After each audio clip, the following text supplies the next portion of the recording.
Apple is reportedly preparing for a tremendous demand on the iPhone 6.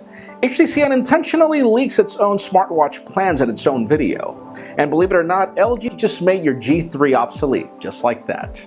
I'm Jaime Rivera, and the problem with buying the latest and greatest smartphone today is that that's just an illusion, guys. Trust me. This is Pocketnow Daily.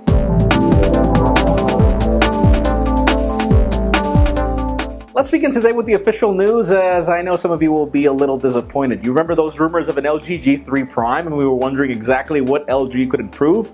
Well, there is a Snapdragon 805 LG G3 with LTE Cat 6 that just got announced in Korea. It will be available in South Korea at some point, though we don't have any specific details on when that phone might make it to the United States. We're assuming that that will not be the case, as we know that carriers take a long time to accept something, but anyways, that is the truth. And you remember that announcement that OnePlus had where it was teasing something that had to do with wood? Well, the company just announced its style swap cover for the OnePlus One. And yeah, this is a replaceable cover, which is actually cool. The company actually plans to launch even more options with different colors. And the cool thing is that you can just swap them at some point. It'll cost you $50 extra, though the problem is that even though there are these options, we don't have any specific dates and we don't have a OnePlus One. At least many of us don't.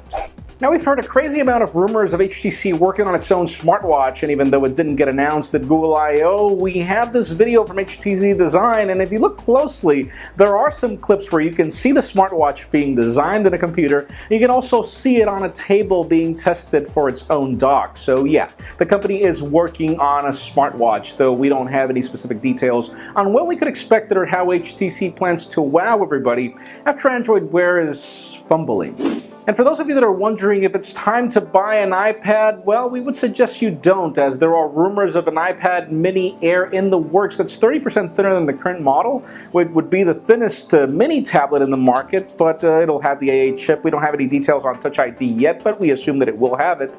And it could be cool, though, for those of you that want the bigger 12.9-inch iPad Pro. Reports claim that we won't see it until next year. These continue. Stay tuned. We'll see what we get. And finally, for the interesting news of the day, the Wall Street Journal is reporting that Apple does believe that size does matter, as the company is apparently ordering 70 to 80 million units of the iPhone 6, compared to the 50 to 60 million units that it ordered last year for the iPhone 5S and iPhone 5C. Even Tim Cook back then said that he was expecting a balanced demand for both iPhones, and it turned out that he couldn't meet demand for the iPhone 5S, and then the iPhone 5C had a tremendous amount of overstock. And it seems that Apple is preparing for tremendous demand. Apparently the company knows that they will hit a blockbuster if they sell a bigger iPhone, but that leads you to the question of the day.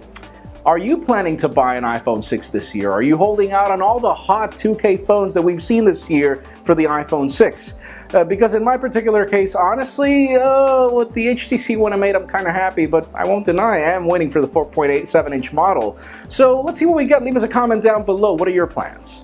And friends, yes, you know the drill. If you want to get the news earlier before this video is filmed, make sure you follow us on Pocketnow.com and subscribe to our YouTube channel as well. You can also follow me on Twitter, Jaime_Rivera.